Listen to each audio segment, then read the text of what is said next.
자, 이제 우리가 어제 서블릿에 대해서 이제 web.xml 그리고 웹 서블릿이라는 어노테이션을 가지고 우리가 JSP가 등장하기 이전에 우리가 응답을 해줄 때 프린터 라이터라는 출력 스트림을 얻어서 우리가 이제 out.println이라는 메서드를 이용을 해서 태그를 다 찍어줬는 그런 아주 어떻게 보면 아주 비효율적인 코드를 가지고 우리가 한번 해봤단 말이지. 그런데 서블릿을 모르면 뒤에 가서 컨트롤러를 만들 때도 힘들어요. 그래서 서블릿을 알아야 돼. 자, 봅니다. 서블릿은 자바 언어를 사용해서 웹 프로그램을 제작하는 것 이미 잘 알고 있습니다. 그죠? 예, 잘 알고 계시고. 자, 그래서 서블릿을 우리가 만들어 보면서 전체적인 구조나 흐름을 이렇게 살펴보면 되는데요. 아시다시피 서블릿이라는 놈은 HTTP 서블릿이라는 우리가 이 슈퍼 클래스, 물론 주상 클래스지만 이놈을 상속을 받아요. 얘는 제네릭 서블릿을 상속을 받고, 그리고 제네릭 서블릿은 서블릿과 서블릿 컨피그라는 인터페이스를 구현을 하고 있고, 우리 이제 상속 계층도 봤습니다. 그죠? 네, 그렇게 되어 있더라라는 거죠. 자, 여튼 이렇게 서블릿, 물론 여기 서블릿 컨피그도 하나 더 있고요. 그래서 이렇게 점점점으로 해야 되는데 왜 이렇게 해놨을까요? 여튼 이런 형태로 되어 있고, 얘는 추상, 이제 얘가 이제 우리가 이제 상속을 해서 쓰는 거죠.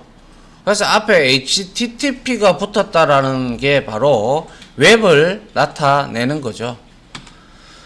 자, 그 다음 볼게요. 어제도 제가 말씀을 드렸지만, 우리가 기본적으로 서블릿을 만들게 되면, 기본적으로 등장하는 메서드가 생성자 빼고요. 두 개 다고 doFirst였습니다. 그죠? 맞나요? 그래서 두 개 방식과 doFirst 방식에 대한 설명도 했었는데 뒤에 또 나오니까 설명을 드릴 테니까 들어보시고요. 자, 그래서 두 개과 doFirst가 나오는데 중요한 거는 여기에 매개 변수 인자값을 보시라 이거죠. HTTP 서블릿 리퀘스트 참조 변수로 리퀘스트 리스판스 이렇게 있는데 제가 어저께 여러분들한테 한번 따라 하시길 바랍니다 라고 했죠. 상당히 여러분들이 이 두 개의 객체를 모르시면 웹 프로그래밍 자체를 몰라요. 이것도 모르면.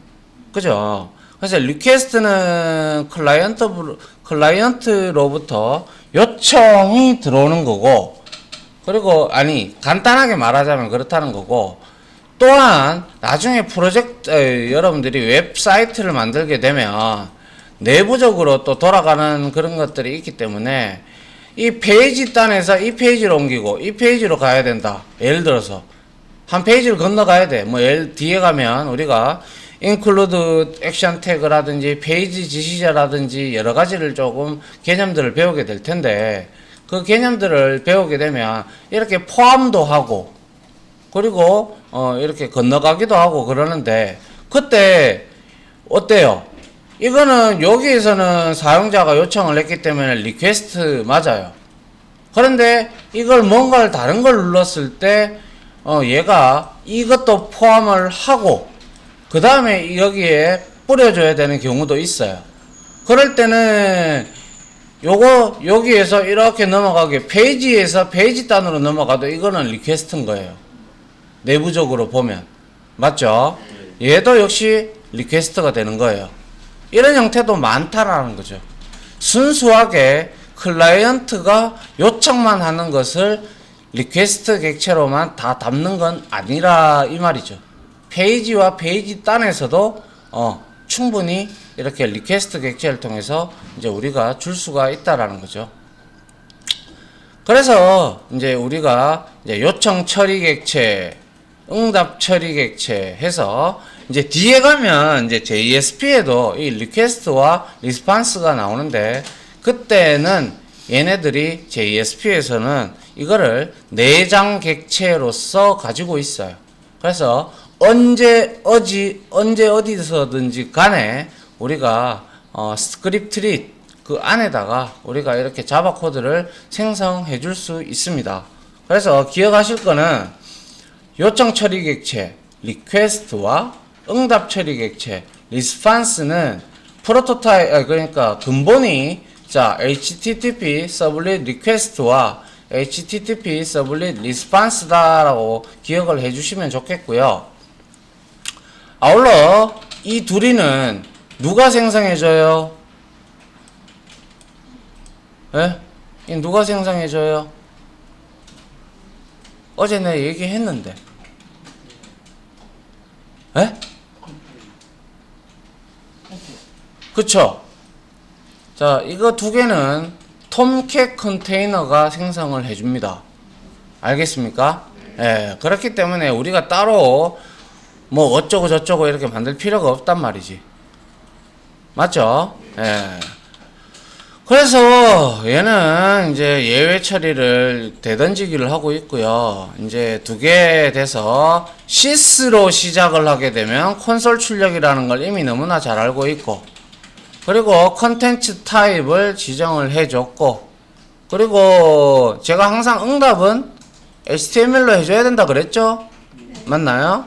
그런데 뭐 해줄 때 해줄 값이라도 우리가 이러한 응답을 할 때 이렇게 우리가 응답을 해줬다. 그러면 HTML 코드밖에 안 나타나요. 이거 이 서블릿 자체의 자바 코드는 절대 안 보이죠. 맞나요? 예, 그거를 우리가 기억을 해주자라는 거죠. 그래서 프린터 라이터는 우리가 리스판스 응답을 해줘야 되기 때문에 응답 객체에 getWriter를 얻으셔야 돼요. 물론 리퀘스트에는 getWriter가 없습니다만은, 자, 여튼 웹브라우저에 출력하기 위한 스트림을 이제 얻는 거죠. 그래서 서블릿 파일은 자바 파일이기 때문에 출력 스트림을 이용을 해서 HTML 코드를 직접 뷰단에다가 뿌려주는 역할을 하게 되죠. 그래서 JSP는 기본적으로 HTML 파일이기 때문에 서블릿과는 다르죠. 맞죠? 네, 엄연히 다릅니다. 다른데 물론 또 컴파일 되고 어쩌고 저쩌고 되는 것도 다 달라요. 그래서 누가 더 빠르냐 이러면 당연히 JSP보다는 서블릿이 훨씬 빨라요. 속도적인 측면에서. 그런데 이제는 별 차이 없습니다. 그렇게 그냥 한 단계만 더 거쳐가고 그 생성된 그 유효성인 생성된 인스턴스 같은 경우는 재사용을 하기 때문에 크게 차이는 없어요. 제일 처음에만 차이가 나죠. 제일 처음에만. 근데 다시 재요청을 하고 재요청을 할 때는 그 인스턴스를 같이 이용을 하기 때문에 서블릿이나 JSP나 속도는 똑같습니다. 처음에만 이제 우리가 자바 파일로 인터프리터 해주는 그런 기능이 JSP에는 한 번 더 들어가기 때문에 그 내용 때문에 최초의 차이는 좀 나지만 그 다음부터는 똑같다 이거죠. 자, 그래서 예를 들어서 얘를 제가 여기 들어놨는데 EX 해서 예를 들어 클라이언트가 로그인 정보를 입력하여 우리가 이제 로그인 버튼을 누르면 리퀘스트 객체에 담겨서 서버로 넘어간다. 서블릿에서는 그래요. 서블릿에서는. 그래서 넘어가요. 넘어가면 우리는 그거를 이제 다른 페이지나 혹은 그 페이지 해당 페이지 내에서 우리가 이제 DB를 참조해서 참조를 해도 되고 참조해야겠죠. 참조를 해서 로그인 여부를 결정해서 물론 그게 이제 자바 파일이다 보니까 컨트롤러가 되겠죠. 그래서 DB 참조를 해서 로그인 여부를 결정해 준다라는 거죠. 그래서 그 정보를 또 한 리스판스 객체에 담아서 넘겨준다라는 거죠. 그래서 결국에는 이거예요. 보시면 자, 클라이언트가 리퀘스트를 했어. 한 톰캣 서버에 들어왔는데 이게 바로 우리가 WAS라고 하죠. 이 WAS는 뭐의 약자일까요?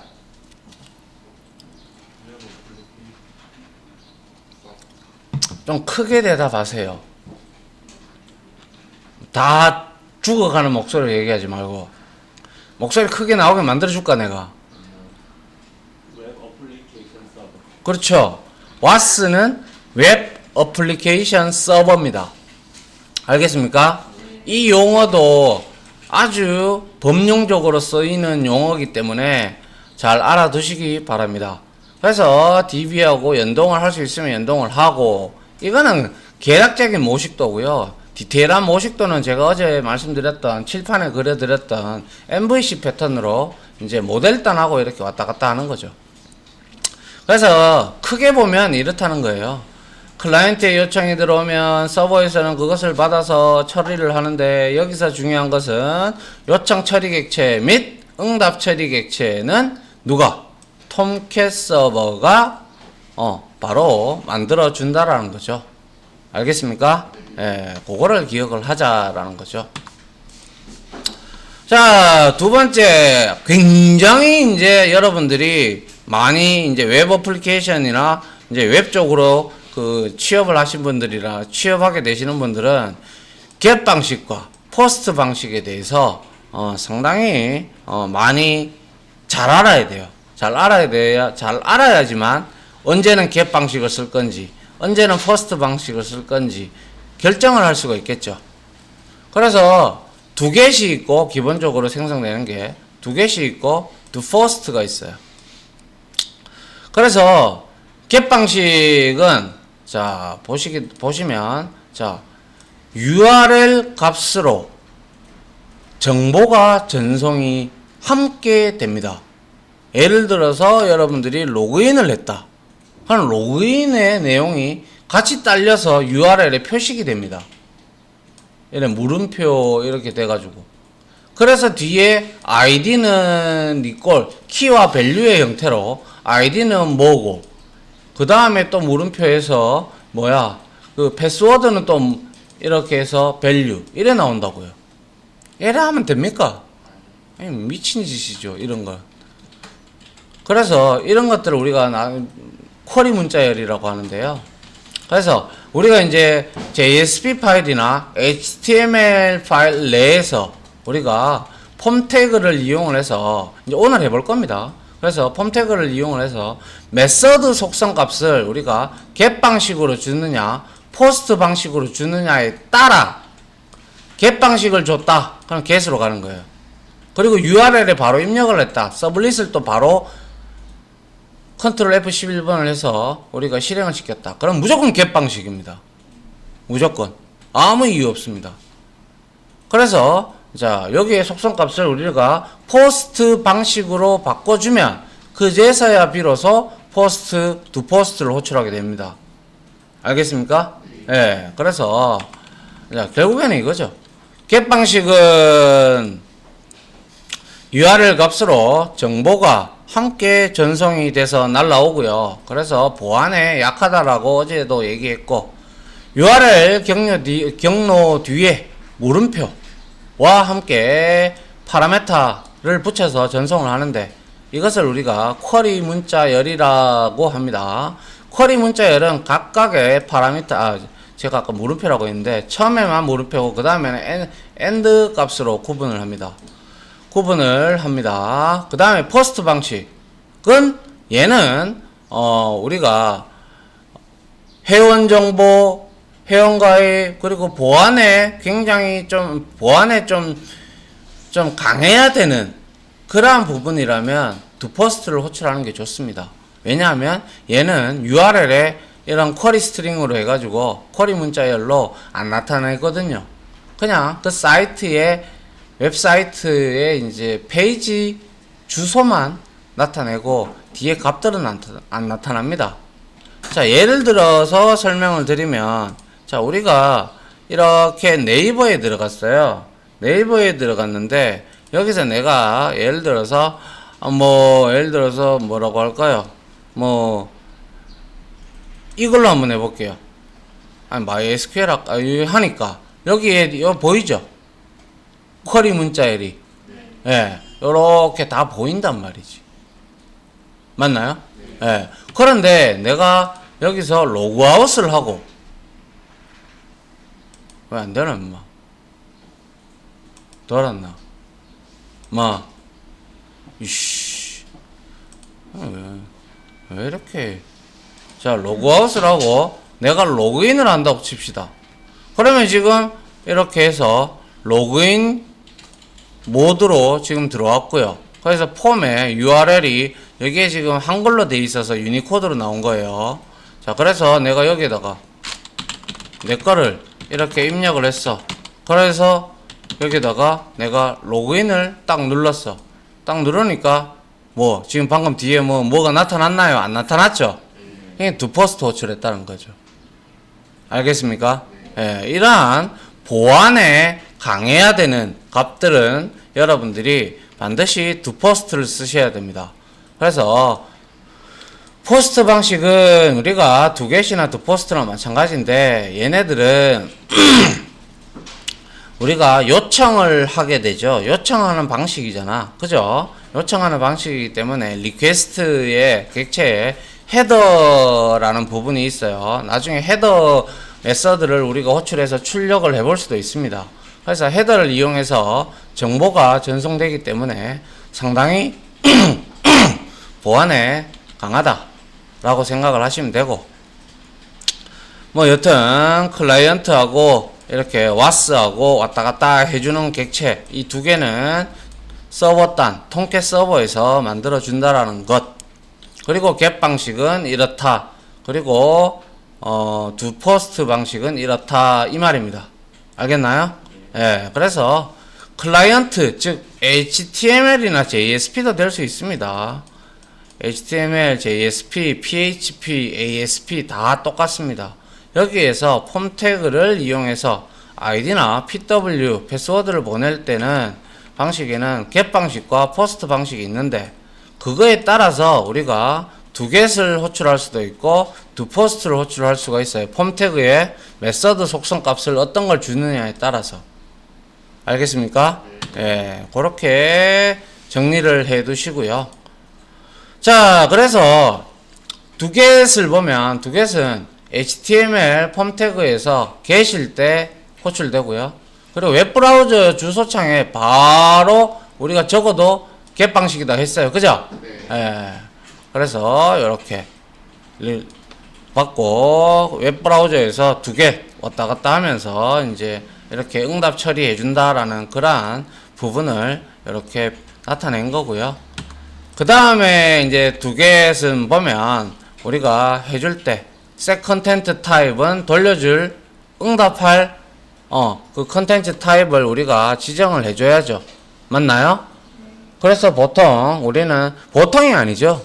이제 클라이언트한테 보여주는 거는 무조건 HTML이에요. 텍스트 슬러시 HTML이에요. 그리고 문자셋 적어주면 좋고요. 자, 그래서 기본적으로 응답할 때는 무조건 HTML, 문자셋은 UTF-8.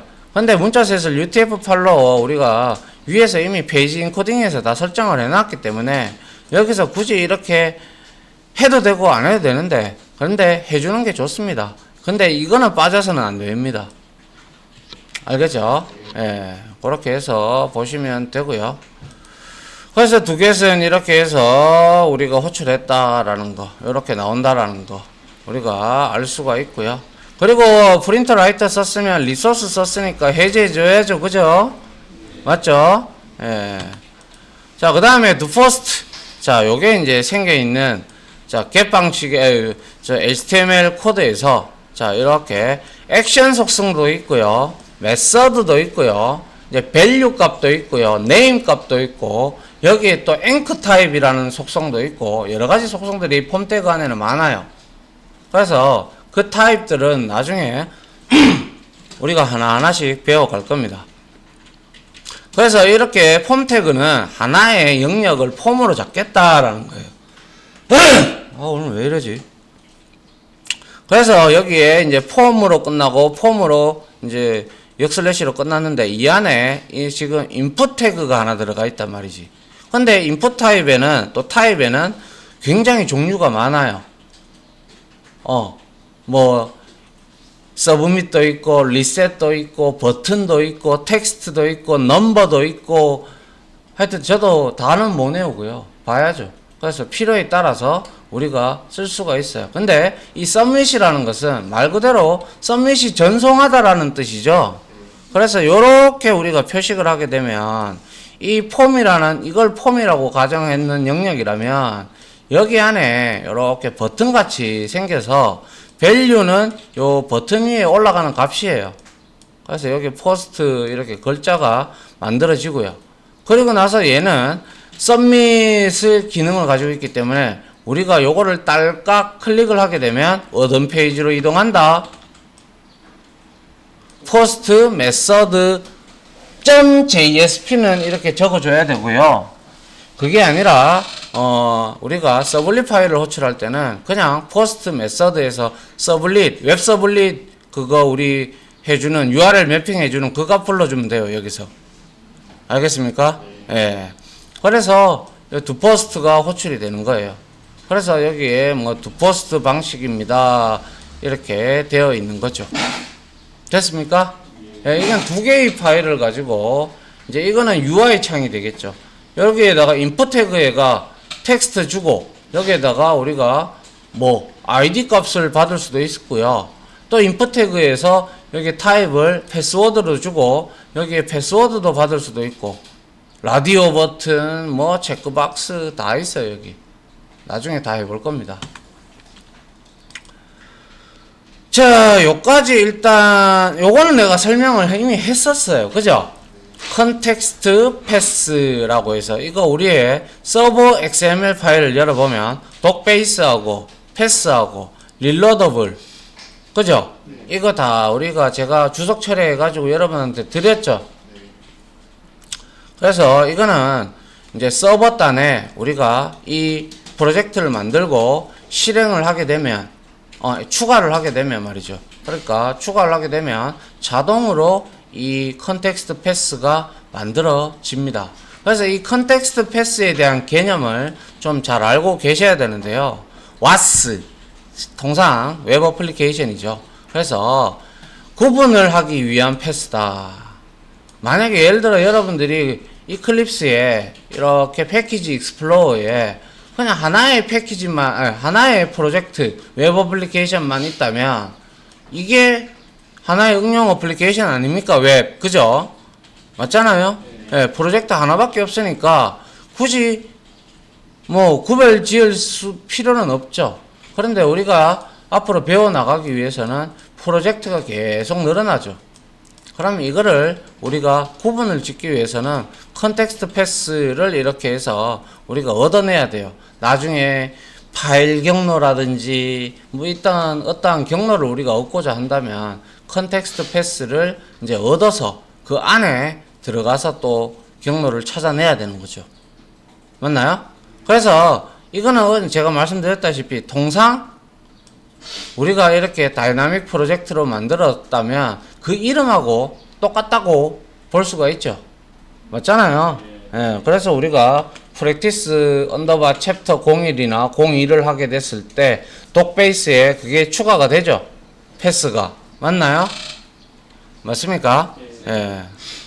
그렇게 볼 수가 있습니다. 자, 여기까지 하도록 하죠. 자,